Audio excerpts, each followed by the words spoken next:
I guess it's good evening where you are, to you all. By way of introduction, my name is David Williams. I'm the Johnson moderator. The stars of this show are going to be Eric Osgood, Chair of the Select Board, Michael Dunham, Nate Kinney, and Beth Foy. And we received notice a short time ago that Evan Patch will be unable to attend. So these are the principal players. Brian Story, who here's with his back to us, is our webmaster. I'm going to turn it over to him for a kind of a primer on how to participate in this informational meeting. Thank you. I guess I don't know which camera is on, so. The one right behind you. Okay, so you can't really see me. No. All right. So the way we're running the meeting this evening is going to be familiar to a lot of you if you've done these before. If you are attending remotely, you'll raise your hand if you have a question or need to speak. There'll be an icon on your on the bottom of your Zoom screen in order to do that. I will then ask you to unmute yourself, and you'll be able to speak. Let's see, if you're attending by phone, you'll dial *6 to unmute and *9 in order to raise your hand. I think that pretty well covers it. Okay. And I will just add to that in terms of kind of ground rules for this meeting. I would request that if once you've been recognized and your mic is open, that you start with a single question. And then if you want to do a follow-up, that will be good. However, then I'd like you to yield the floor to someone else. I will come back to you as long as we have a hand up. I'm going to come back. So, you'll have an opportunity later on, but giving some other folks an opportunity to get their remarks in.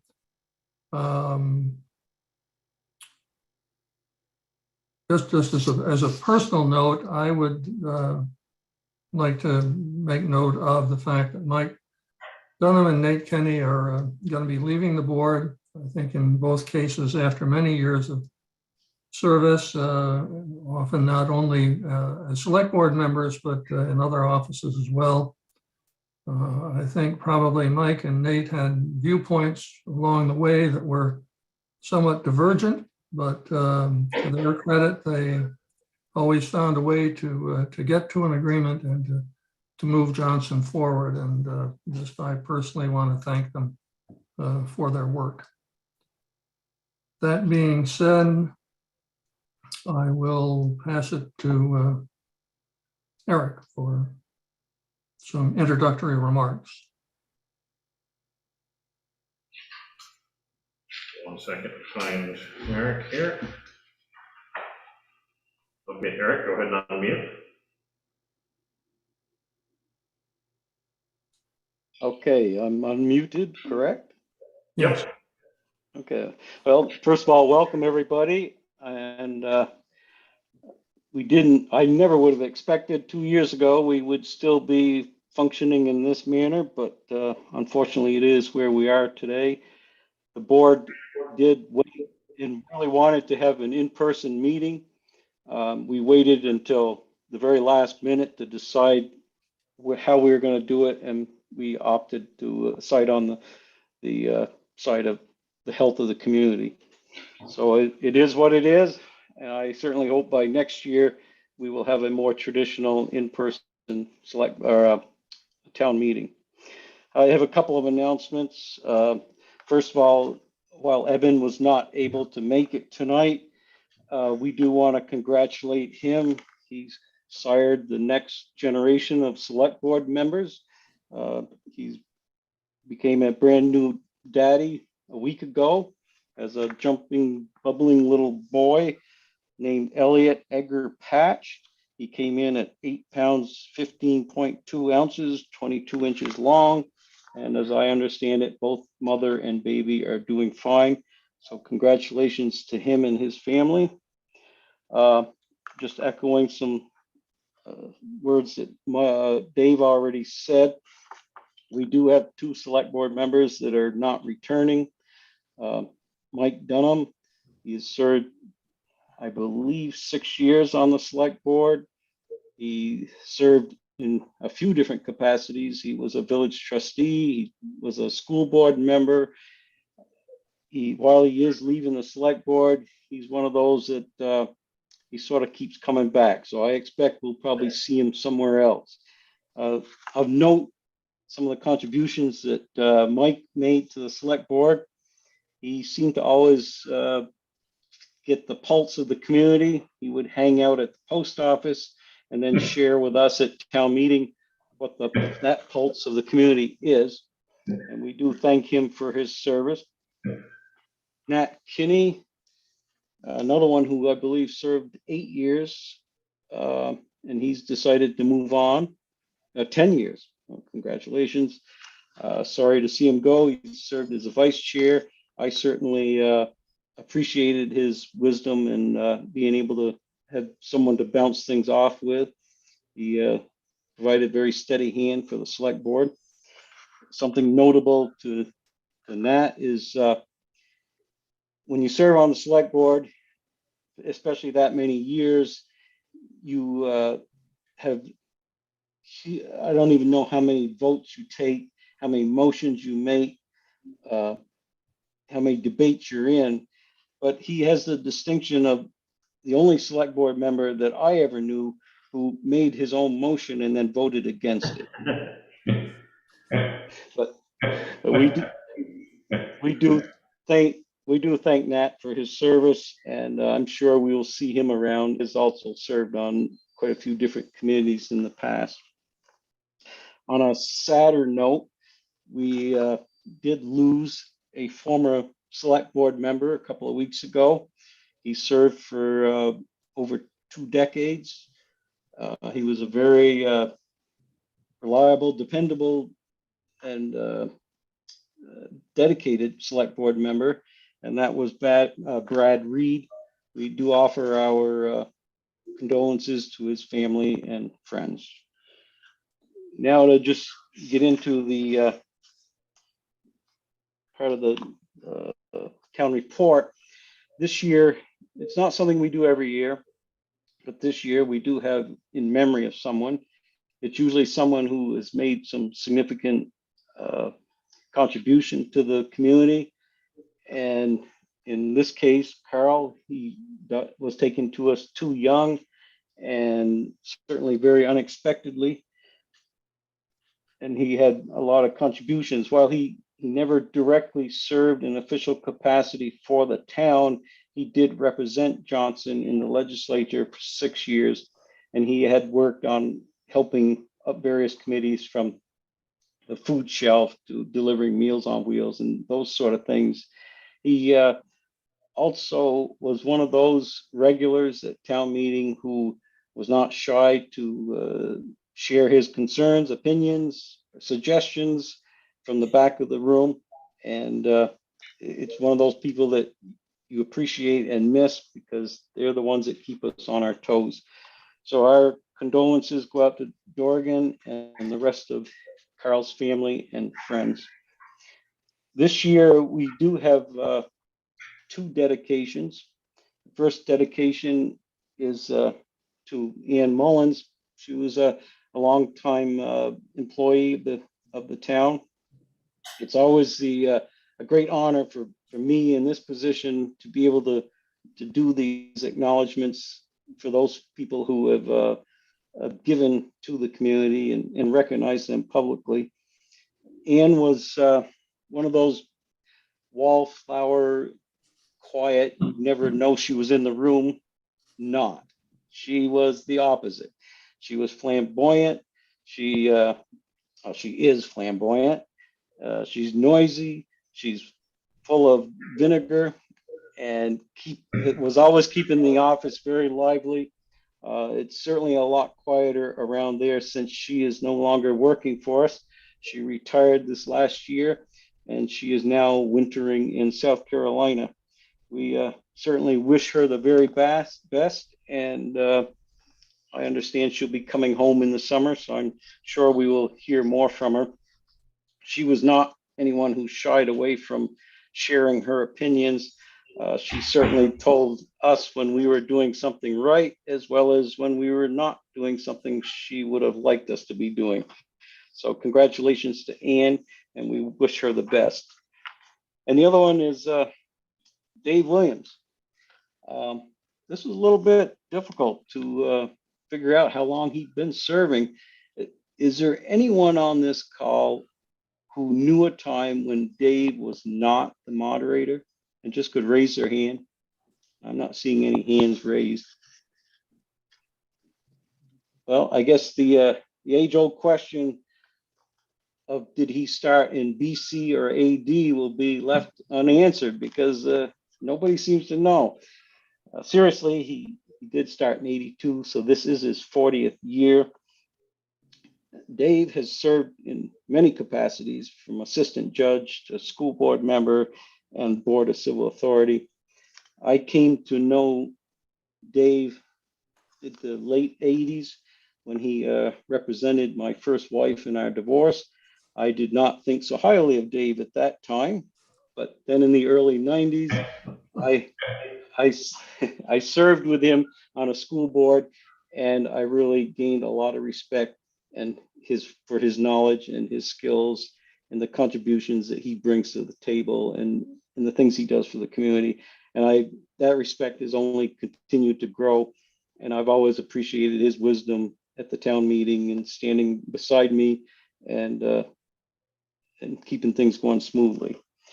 So with that, I do congratulate Dave as well for his being chosen as a dedicated member of the town report. And that about sums up some of the announcements that I wanted to make. Thank you very much, Eric. I just want to correct a mispronunciation that I made a little earlier in my recitation. It is Nat Kinney. I don't think I pronounced it that way, and I apologize. From this point forward, we're going to follow the meeting agenda. You find it pages 14 and 15 of the town report. I'm going to start with Article 3 and then move on through 4, 5, and 6. And then if there are still matters that members of the community would like to talk about that aren't on the agenda, I would be open for a discrete period of time to open things up for those discussions and see how far we might go with that. So that being said, I guess we will go to Article 3. Shall the town of Johnson withdraw from the Moyle North Modified Unified Union School District?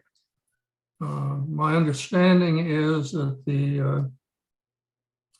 the force behind this article was Walter Pomeroy.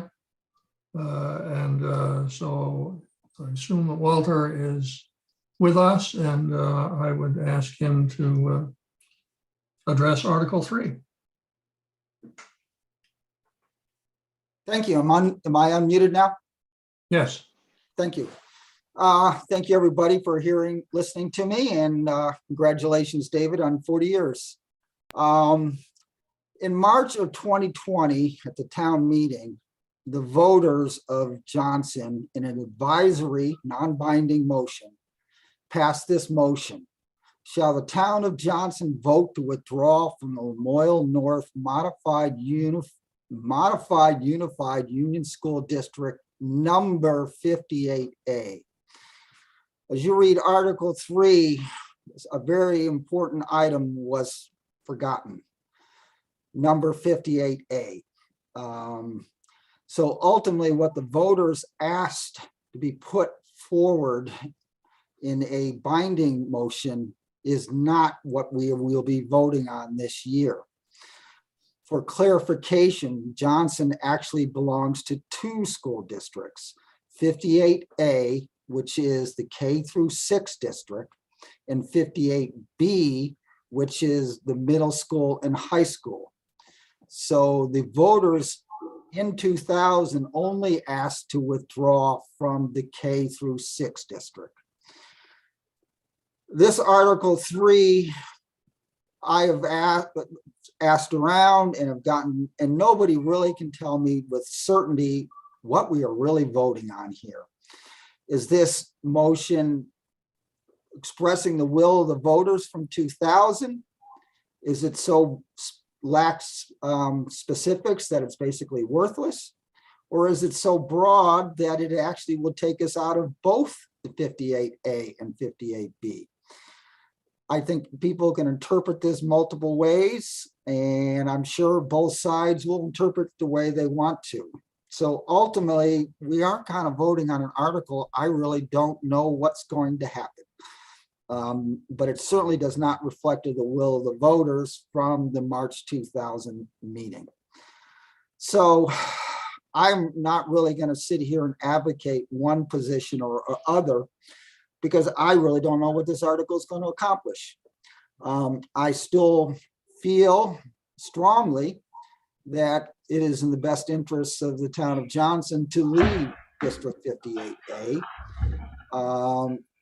Ultimately, by Cambridge not joining this district and remaining independent, the tax burden for the school district 58A has basically been shifted onto the town of Johnson taxpayers.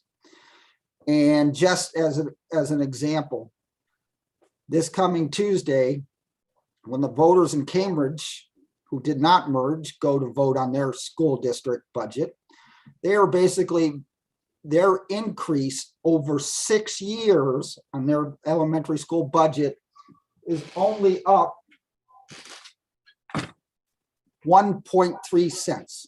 1.3 cents over 6 years. The Lamoille North District 58A, over the same 6 years, our school tax rate has gone up 17.27 cents. So ultimately, they're doing something right in Cambridge, and we're not doing it in Lamoille North Union. And I can point out a few other things in terms of student-teacher ratios, administrator-to-teacher ratios. Ultimately, the town of Johnson is picking up 30% of the cost of the Hyde Park School. Cambridge isn't. So ultimately, if Cambridge is not going to join this union, then Johnson needs to get out, because basically we're bearing the burden of this district. But ultimately, the article before us, I don't know what it's going to accomplish, and so I don't really know what to tell you, because my feeling is it doesn't address the will of the voters. Thank you.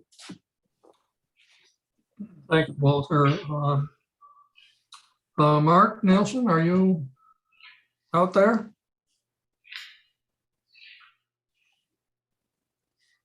All right, Mark, go ahead and unmute. Oh, there we go. Yeah, I finally pushed the buttons the right way. Yes, I'm here. How are you? I am fine. Would you like to respond or add to or clarify anything that Walter has said, or otherwise address the article? I guess I'll put it out this way. And Walter and I had this conversation about a week ago in his office. Had a great conversation with him, actually. This article here, whether it's voted on positively or negatively by the voters, still has to go forward to 4 other towns, or 3 other ones. And I've talked to folks in each one of those towns that are on the school board with me, and the odds of Johnson being released from the modified unified school district by those towns, I would put that in a very bad place. So as I indicated to Walter, and I would indicate to anybody else, we need to, there's two options that I see from it. I'm looking at this vote as kind of how the town feels, if you will. As a school board member on the big board, I can't take a position on this. So I'm not going to. But as I indicated to Walter, there's a growing consensus within the town about starting a PTO group for the school, which I think is an awesome idea. Back when they had one earlier a few years ago, I would actually go down as a school board member, sit with David Manning and the community members that were on the PTO group and have conversations with them. One of the pieces that I got out of going to the town meetings were, and I think you, David, was quite specific with me along with Eric and a few others. The town is very distant from the existing school board members. And this group was able to, when I was sitting in the school with David Manning and the folks there, we were able to talk about issues specific to Johnson. So I was very encouraging to Walter that we might want to go that route. The other route, which I'm also looking at myself, is another one that Walter had mentioned. We need to get Cambridge right now. I don't know how many of you know about this or not, but the State Board of Education is putting together legislation to make the Act 46 tighter so that you can't get away even if you want to, or it will be so tight that it'll be nearly impossible. So I'm preparing a letter to send to them to ask why they can't also have, towns like Cambridge who elected not to be pushed into the merger so that they have to. If you're going to force other communities to go together, why not have that? While you're writing that law, why don't you have it written that way? So that's kind of where this Article 3 sits. We can have a vote that says, yes, we want to withdraw, but Eden, Hyde Park, Waterville, and Belvedere also have to agree with that. And if one of them does not, we don't go anywhere. So that's where I am on it. And I'll leave it at that. Okay. Since you mentioned David Manning, is he on this call?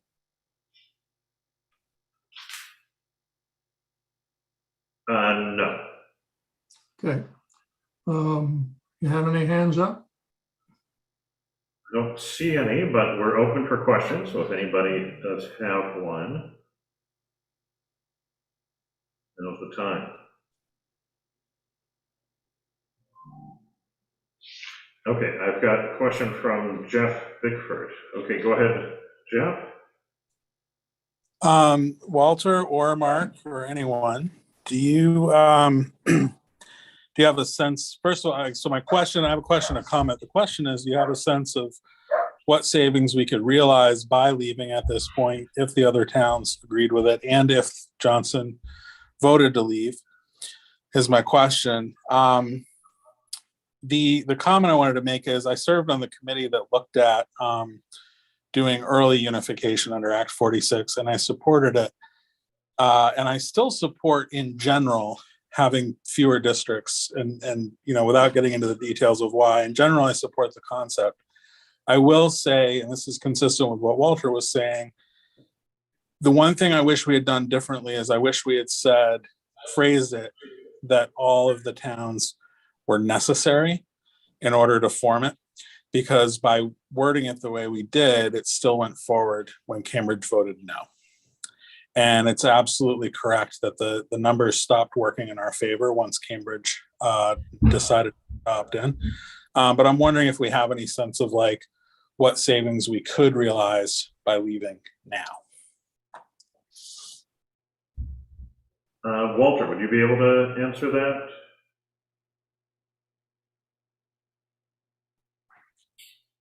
Specifically, no.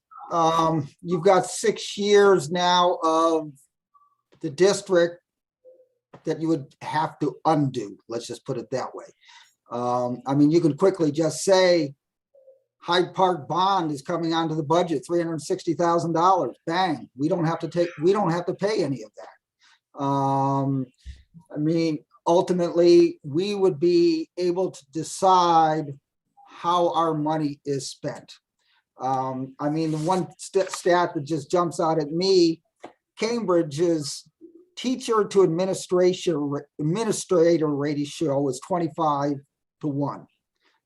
The Lemoyle Johnson, it's 18-1. So, you know, right there, part of me says, what are they doing that we're not doing?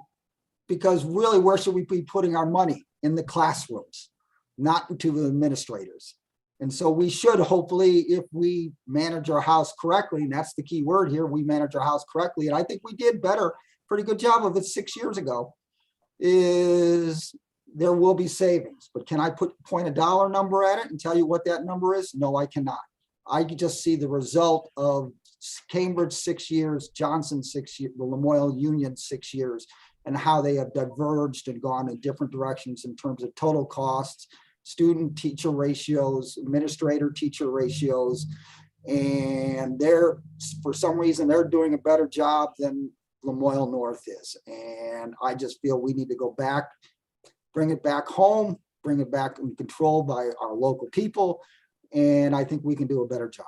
And so can I put a dollar number on that? No.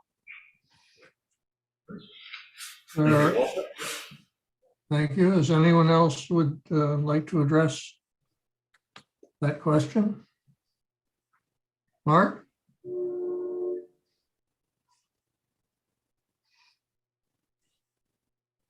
No, I'm not gonna, Walter's numbers are usually pretty solid, so I'm just gonna leave it right there, I guess. Okay. Okay. Anyone else wish to be heard on this Article 3?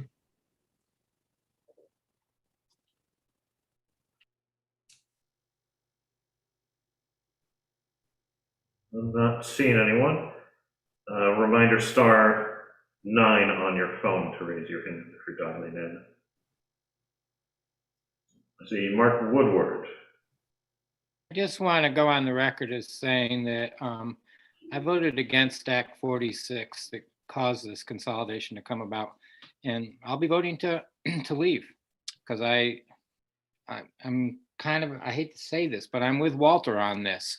You know, I think we can do a better job, and I think these little schools are the hearts of our communities.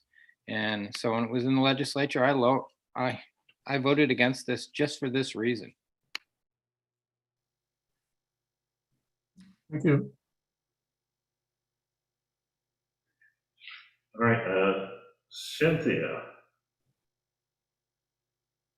Hi, thanks. So this is really helpful, this discussion, and I'm wondering if we do vote yes, although it's really sounding from what Mark Nielsen said, really likely that the other towns wouldn't let us out, would a yes vote somehow activate more of a movement or energy to try to accomplish this in future years? Although it does sound like maybe that's going to be really, really hard if the state can tighten up Act 46. It's almost like if you can't do it now, we'll never be able to do it. That's my question.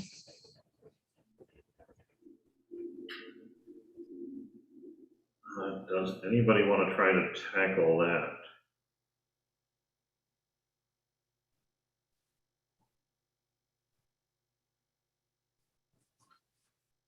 Mark, okay, go ahead and unmute, Mark. I guess that worked. I guess the best way I can answer it, I was participating in a Vermont School Board Association meeting, which through the school board, I represent our area there.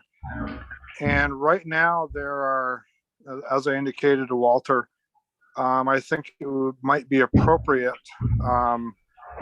to write a letter to the Board of Education and ask to be put into a grandfather clause before anything is updated within Act 46, before anything hits the legislature.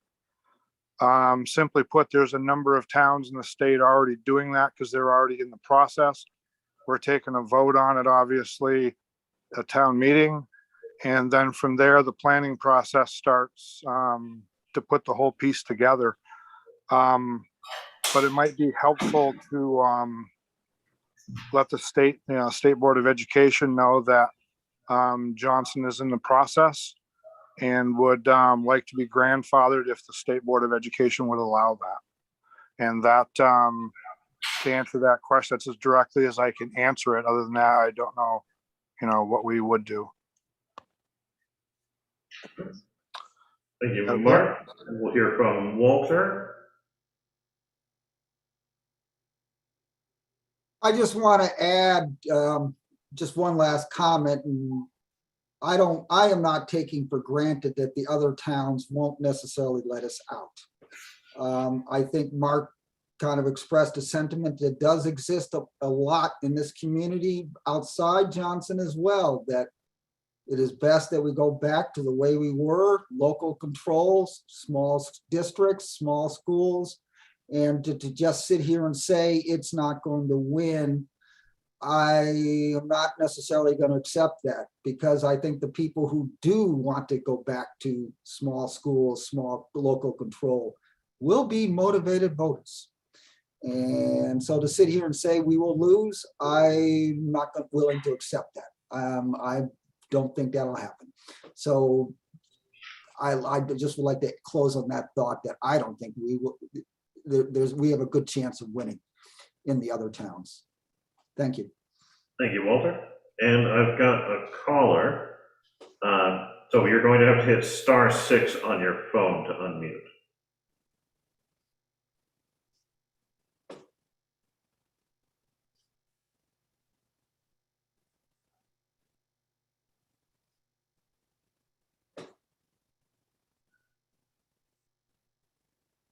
There we go. Looks Hi like you're there. unmuted.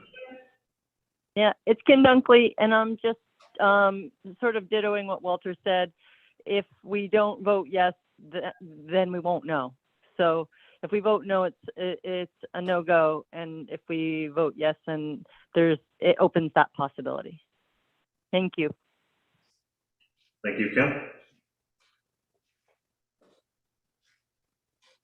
All right, anybody else? Well, since I'm Oh, I've got one more. You have someone else on? I do. Go ahead. Then I'd like to address the meeting after. Okay. Kate, go ahead. Hey, how's it going? Sorry, I had to stay off camera. I just wanted to jump in just to add a little bit of info about the potential direction that the legislature is moving. The Committee on Education in the House, nothing's been voted on yet, but just to give a little bit of info that I have in terms of Act 46. I think what they're trying to do is, as folks have said, tighten things up a bit, because as we've all experienced, it's been a little bit of a mess. And I think that there were not very clear avenues for towns and schools in terms of if they decided that they ultimately wanted to leave their unified district. There wasn't a clear path necessarily. And so I think, and if others have more information, feel free to correct me, but my understanding where it stands right now is that they would be creating a mechanism where a town would essentially go before the board, the state board, and they would have to demonstrate to the board that they had the capacity to leave the unified district. So essentially to cover, special ed expenses, et cetera, et cetera.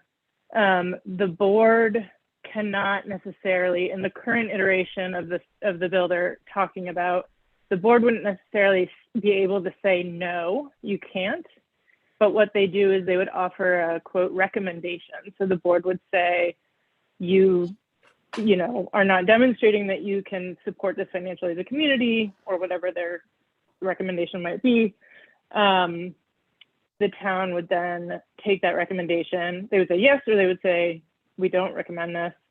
And I think right now what they're talking about is if the board did not recommend it, then the town could vote again, and it would have to pass by a certain percentage, like 2/3 of the voters would have to then sort of reaffirm the vote to leave. And if that happens, then they could leave. So I just want to let folks know that it's not necessarily that the door is slammed shut, but they're just trying to put some steps in place to gain clarity. And if anyone has questions or wants help connecting with the Committee on Ed, I'm happy to help with that process. One other thing I just want to add, this is not to, I'm not a Johnson resident, so this isn't my discussion, but I just want to name it because I know some folks who live in the community who are accessing this.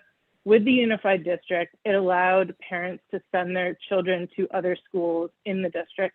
And there are some parents who are sending their students from Johnson into Hyde Park, for example. And so I just want to name that for community members, that whatever you decide, that might be something that you want to ultimately create a plan for, is how to make a path for those youth who are not in Johnson Elementary School right now. Thanks. Thank you, Kate. Dave, you wanted to address the meeting, and then I see Beth's hand. Well, why don't you take Beth? Okay. All right, go ahead, Beth. Thank you. Kate, the things you just said got my wheels churning a little bit more. My concern with the state taking up a position of you have to show that you can self-support funding in different areas is really concerning to me when we talk about equity in our state. It seems like that is it provides a unfair advantage to richer communities. So I just want to say that out loud for what it's worth. And I understand you're not the one making this decision, but you do have influence. So, and the other piece I want to just add to that in terms of the financial portion of the discussion is that, you know, Johnson is one of those communities that was sold the idea, and I know because I was on the board at the time, was sold the idea of cost savings over a 5-year period. Well, Johnson never actually had gained any cost savings over that period. The other towns did. So in terms of the financials, I think actually Johnson has suffered in joining the unified district since the vote took place. So those two things I think are really important factors, and I appreciate Walter's research into some of the numbers behind this. Thank you. Thank you, Beth. Dave, go ahead. Yeah, I have some concern over the legal significance of a yes or a no vote. So what if it passes? What does that mean? What if it doesn't pass? What does that mean?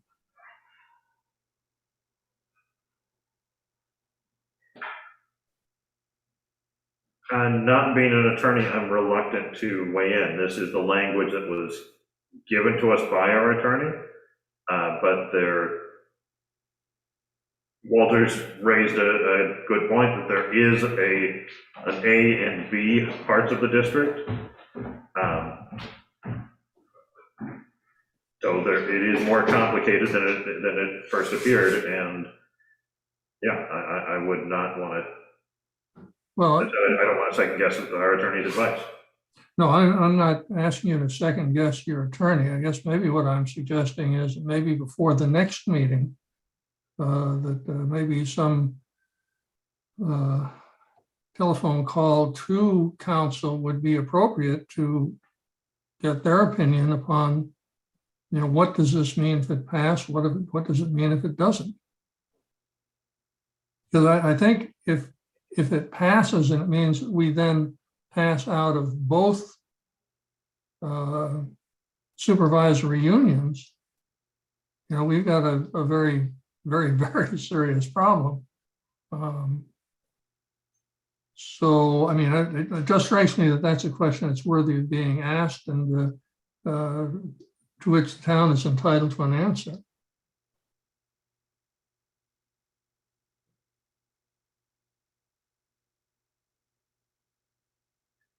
I think that sounds like a fair request. We'll have to do that. Okay. Just a thought. Then bring any hands up? I don't see any. Before we move on, is there anybody else with comments?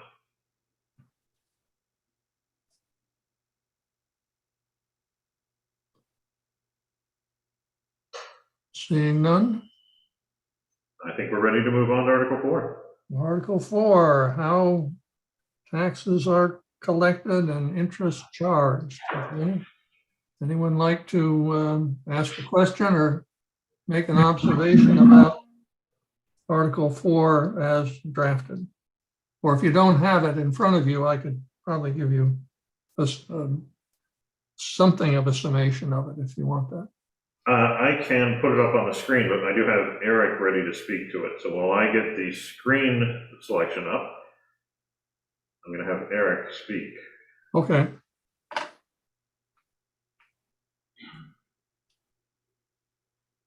Yeah, I think I'm unmuted. Yes. Yeah. This is a standard article that's in our warning every year, just lays out when taxes are collected. And in the way Johnson does it is quarterly installments. It is recommended that we have it every year in our warning, so that's why it's here. And this simply reflects past practice for a number of years. Yes, yes, definitely. Any comment, question, observation?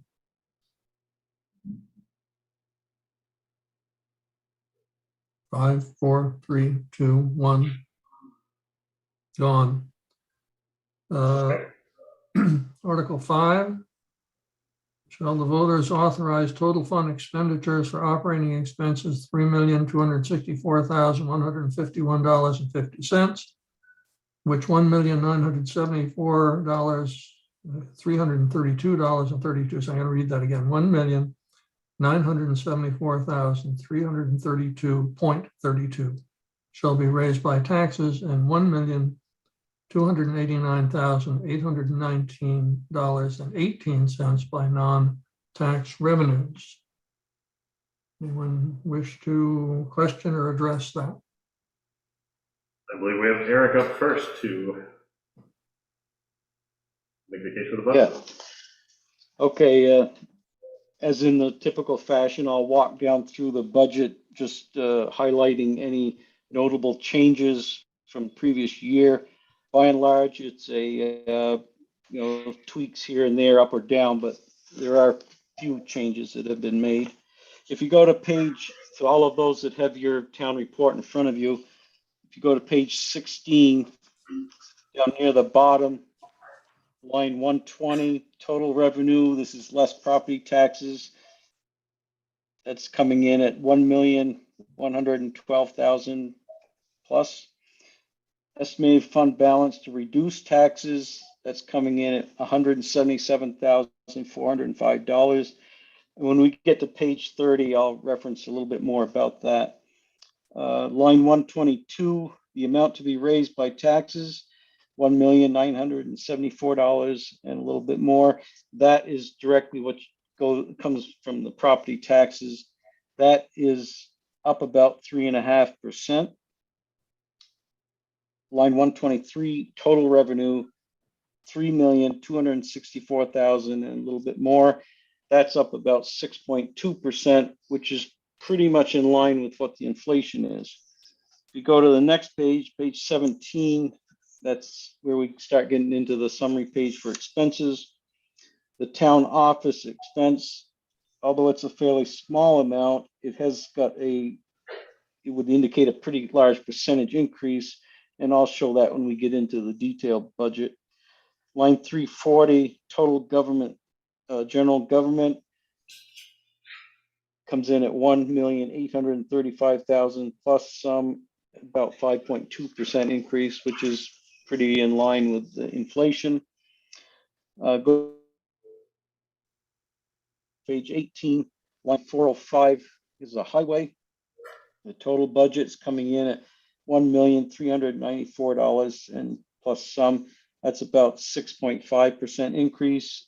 And the total budget at line 425 is $3,264,000 plus some, which is at 6.2%. Again, like I said, that's pretty much in line with what inflation is. Those are the summary pages. We get going through the detailed pages. On page 19, column 29 is pilot payment. This has been pretty regular and consistent in increasing. Well, although this last year we did realize a fairly large increase. So we have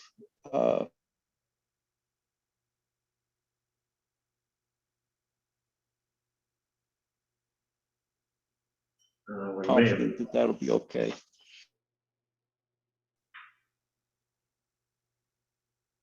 Eric, are you there?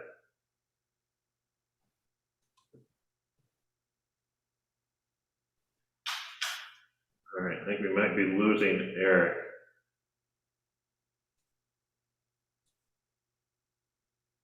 All right, we'll give him a minute or two to reconnect and rejoin us. I'll do my best to carry along and present some of the budget. I think what where he left off was talking about the pilot. Okay, here he is.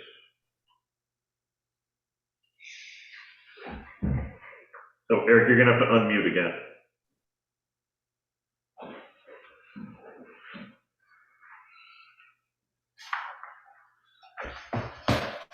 Okay, so I got as far as pilot before I got lost, right? Yes. Okay, and that was something we had, it's part of the revenue, and we had increased it because we felt pretty comfortable with that, with what we got the current budget year. So if we go on the next couple of pages, page 22, line 121, there is the estimated fund balance to reduce taxes. And again, I will address that when we get to page 30. And again, the total revenue is the $3,264,000, or no, $3,264,000 and plus some. We get into the line items of expense. Same page 22, line 151, reappraisal fund. You'll notice that we've put $37,405 into that. I will explain that also a little bit on page 30, but what is happening here is the assessors that we had hired were doing a rolling, what they call the rolling reappraisal. Every year they were doing about a quarter of the town, and at the end of 4 years, we had the whole town reassessed, and we had a townwide reassessment completed.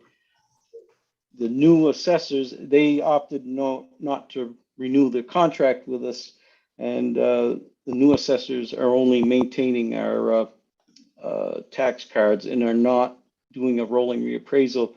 We expect we will need to do a townwide reappraisal within the next few years.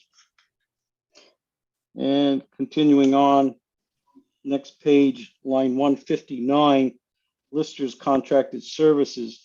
You'll notice that has gone down. We're budgeting 15,000.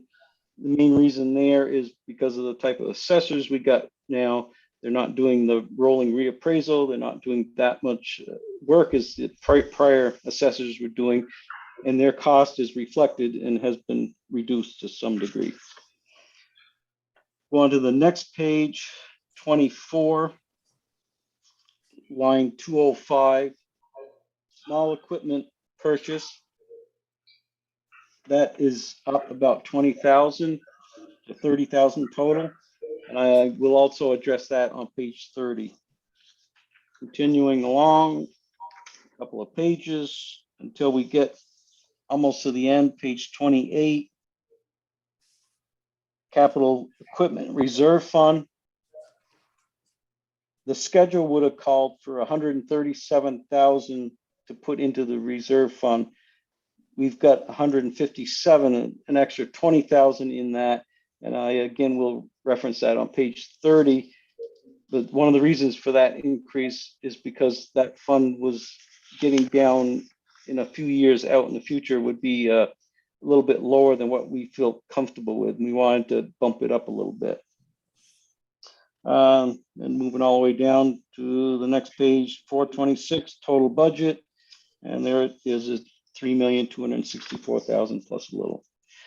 If you continue on, I'm just not sure, Brian, you've got page 30 in your presentation there. Yeah, it's crooked, but the very bottom of the page where it talks about proposed reservations.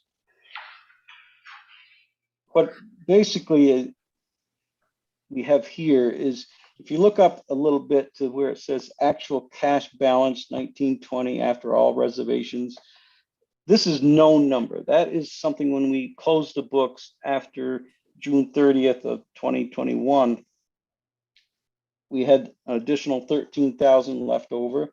We have the delinquent tax. We have the available uncommitted cash on hand of $68,304. Those are all known numbers. We estimate the current budget we're in right now, when that ends in July 30th, that we will have a surplus of $29,101, giving us a total estimated cash on hand with the estimated and known of $197,405. Now you go down to the last bracket down below, proposed reservations. Of that 197,000, $177,405 is what you saw coming in as a revenue.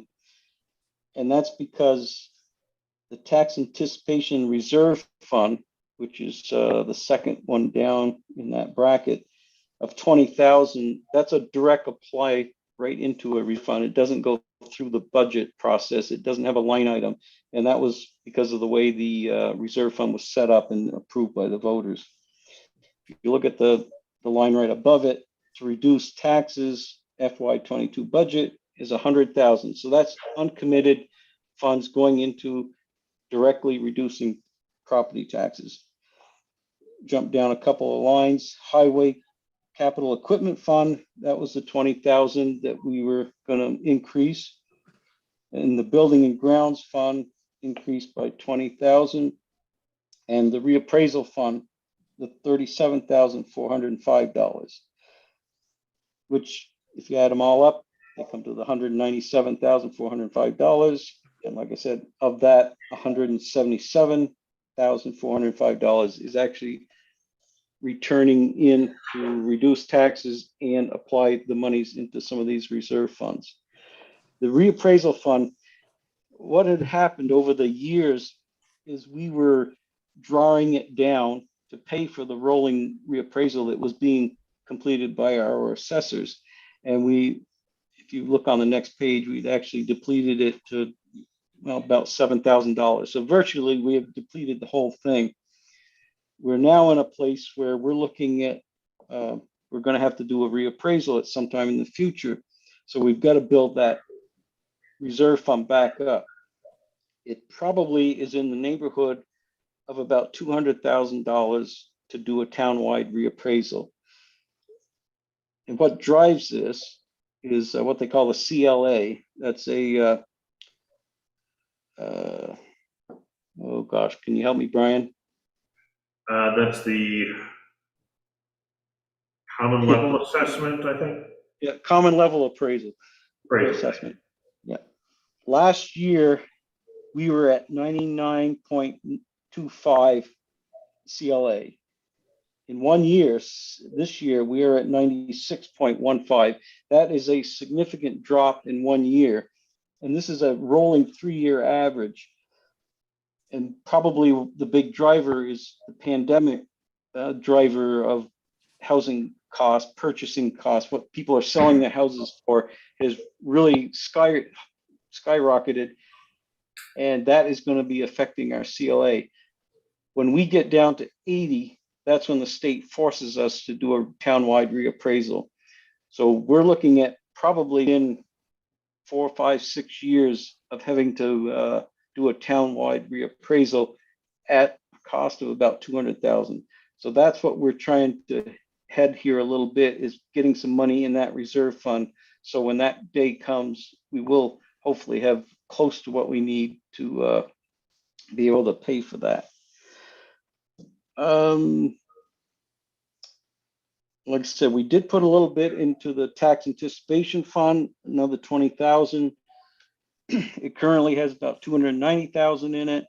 We're authorized to have up to 10% of our budget, which would put us at 326,000. This extra 20,000 won't get us quite there. Why do we need this tax anticipation fund? If you look at that bracket right there on the bottom, bills due in the first quarter. Our fiscal budget year starts on July 1st and ends on June 30th. On July 1st, we have some quarterly payments that are due. The sheriff's budget for this is for patrol, 124,000 first quarterly payment. The ambulance first quarterly payment, 35,000. Dispatch, 17,000. Obviously, the first quarter payroll will start. County tax, insurance, all of those are due July 1st or soon thereafter, and that comes up to a total of 331,000. We do not set our tax rate until after the beginning of the fiscal year in July. Tax bills out at the end of July, and we don't start collecting any taxes until into August. So we need some operating cash to keep the town going and afloat. This is where we use that money. So about 300,000, and we have about 300,000 first quarter that we have to have cash for. I think that probably hits most of the high points. A lot of the other was just tweaks. Like I said, minimal amounts up or down. Dave, I'll turn it over to you. Thank you very much. I guess I'm turning it back over to Brian because he has the scorecard here. All right. Anybody have any questions or comments on the budget? I see you, Walter.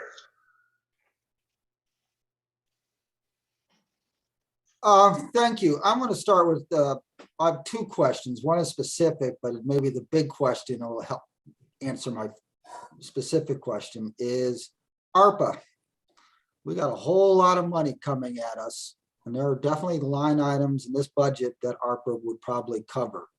So why are we being aggressive and possibly doing some of these projects when ARPA money could probably cover this next year? You probably are correct. There is a significant amount of ARPA money coming to Johnson. We've gotten the first half of the money, and with the second half, it'll be something a little north of $600,000. And from our understanding, and I think the rules are just about finalized now, is we will be eligible to spend all of that money. And there are different ways we can do it. There are different things that can be applied for. I think there's very few things that cannot. Suggestion that they're even providing is that it could be used to supplement our operating budget. If we did it that way, then what we would show at the end of the year is this huge surplus of about 600 and some odd $1,000. And then that money would have no strings attached to it, and we could apply it to different projects or whatever we might want to do. But as far as looking at individual line items in our budget, we went business as usual, especially back in January when we didn't know a lot of the rules yet.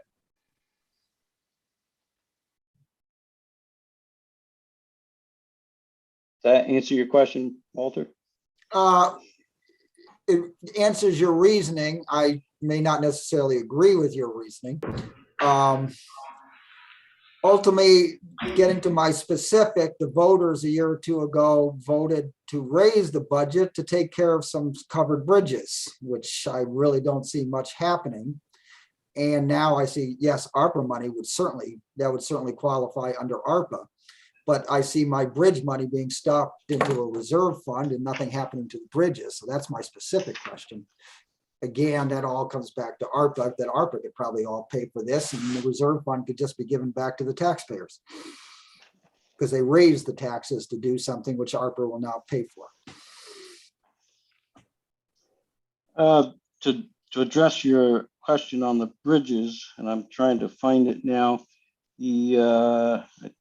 let's see, we are bringing in, I think it's $35,000 for bridges, and that is directly for Scribner Bridge. And you know what line item that is, Brian?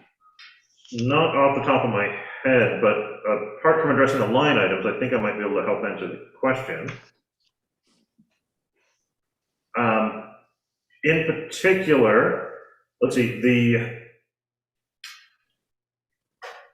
on the expense side, that is line 386. What's going on with the Scribner Bridge right now is we are in the grant review process for an engineering study, which we've applied for and are very likely to receive. They haven't made a decision yet. They won't make a decision for another couple months, but I've spoken to contacts at V-Trans and the county, and we're in pretty good shape. It's a covered bridge. We've done a little bit of the preliminary work. We have the support of the Covered Bridge Society. We're in good shape and are likely to receive the money for the engineering study. The particular engineering study we're going for has connections with V-Trans, FEMA, and a number of other state and federal organizations. So the engineering study that we'll have will be eligible for a wide range of grant funding to complete construction. So it is slower, I think, than a lot of us would have liked, but it is progressing still, and we are in good shape for making repairs to Scribner Bridge. Finally did find it, Walter. On line 49, the Bridge Reserve Fund is where we're bringing 35,000 in as revenue. That is coming out of our Bridge Reserve Fund. And like Brian just spoke to, it's going to apply for the Scribner Bridge. And you can see it at line 385, it's 35,000 out. So it's basically a money in, money out, but it's coming from that reserve fund as the voters had wished.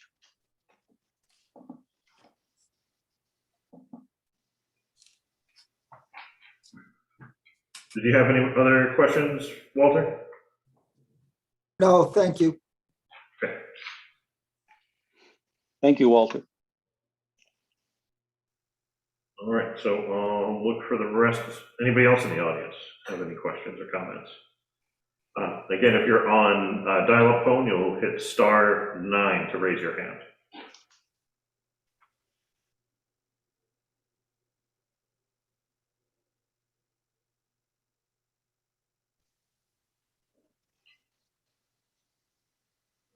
Not seeing anything. I can't really see your screen very well, so if you're waving your hand at the camera, I will probably not see it.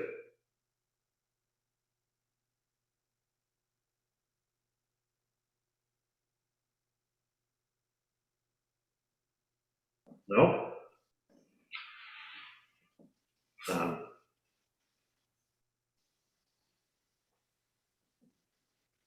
I think that's, Looks like that's it yeah, on that article. okay. Okay, let's go to Article 6. Shall the voters authorize Town of Johnson to raise, appropriate, and expend up to $40,000 for the purpose of community and economic development? Eric, you have? more? Yeah, I'd like to just talk to this article a little bit. It may come across as being a little bit intense or vague, and that is by design. We've had discussions with the village trustees about establishing maybe an economic development coordinator position like we used to have. But we're not sure if the village will come through or not. And so we wanted to put a $40,000 article in here and leave it open enough that we could contract out for those services if the village didn't come through, because it'd be very difficult for the town on its own to justify or afford having its own coordinator just for the town. The thought here is the years that we had Leah, and I guess I should say first right off that we certainly can't expect to have another Leah. I think Leah was probably one of a kind in the amount of successful grants that she brought into this community. But she did bring in about 15 million into the community of Johnson. And not to say that it was all of her doings. Some of it was timing. Some of it was the community's support and working on the projects and items as well. But there is no argument that or disagreement that without her, we would not have gotten that much. What we don't know now is what are we not going to be getting in the future. A lot of things that Leah did was beyond the grant writing and the administrating the grants. She got projects shelf ready so that when a grant became available, we had to just simply pull it all off the shelf and send it in, and it's been very successful. We are still benefiting from that, but that kind of work is starting to diminish as the longer the time that's been since she served Johnson. We would like to try to get somebody to maybe get us back on that footing and that foundation. Right now, there is more money and more grants available than I think I've ever seen. And I think we're competitive in some of the grant applications that we're going to be putting in for. But going forward, if we don't have somebody continuing to build that foundation, we may not be so competitive. And that's why the article is here. I do recognize it is somewhat vague, and that was somewhat intentional. And a lot of it is dependent on what the village does or doesn't do, if they come through or not. And I guess I would open it up back to you, Dave, if somebody's got questions. Okay, back to Brian, who's got the scorecard. All right. I don't see any hands yet. Raise your hand if you have questions or comments. Okay, I've got Kyle. Go ahead, Kyle. Thank you. Yes, I really appreciate and support this article. I think it's super important that we make this a priority for our town. A couple questions. Eric, when you say if the village comes through, what do you mean specifically? Like if they put a similar article on their village annual meeting and pass it? Yes. Are you okay? Yes, exactly. Okay. And then that would mean a potentially a joint employee, or what would that look like in your mind? Well, we've only had preliminary discussions, but I think even both boards have the thought that it would be a primary employee of one or the other, and we would simply contract out services to the other entity, similar to the way we do it in the office. All of the employees now are not shared. They work for one entity or the other, town or village, and we contract out some amount of their time. Mm-hmm. Okay, that makes sense. And then what happens if the village, let's say we vote this article in, and then what happens if the village does not do the same on their end? What does the board anticipate doing at that point? Well, that would be something for the next board to have to look at, but the way the article is written, we feel that it's vague enough that it would give us flexibility to maybe contract, look at different options, maybe using some grant writers more, but it shouldn't hold us to, if we had it as a coordinator and then the village didn't come through, we wouldn't be able to afford it, and so we wouldn't be able to do anything. So hopefully it does give us some flexibility. Okay, thank you. Thank you, Kyle. All right, I'm looking for any other questions or comments. Again, if you're on a telephone, dial *9.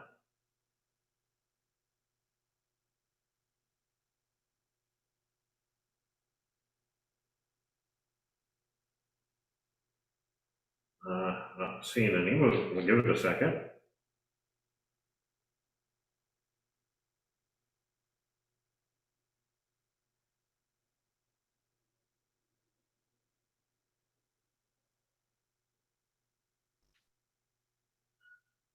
Well, Dave, I think we're ready to move on. I'm not seeing any comments.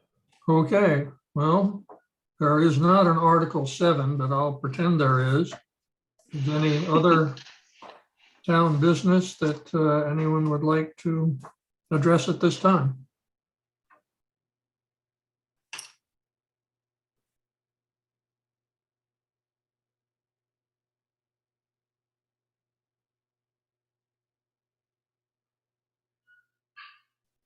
Well, I'm not seeing anything. Well, seeing, I do have a hand. Kyle. Go ahead, Kyle. Hi, thanks. Is this an appropriate time to make announcements, sort of like we do at the end of a town meeting? sure. Okay. I just wanted to remind everyone, speaking of grants, that that village trustee Dee LaHuyer and I did get an AARP grant that we've put in the works over at Legion Field. And this week there is a downtown wide scavenger hunt happening in collaboration with various businesses and community partners. That's going to end with a community-wide skate and bake this Saturday from 2 to 4. And we're going to have live music and skating and raffle prizes and cookies out of the community oven. And it's just going to be a really nice community event. So we hope that people participate. Thank you. Thank you, Kyle. Anybody else with any comments or other announcements? No, I'm not seeing any. Well then, if you still have a question or a comment, there's an opportunity on the 26th to bring that in. And unless someone wants to address some other point, I'll declare this informational meeting concluded.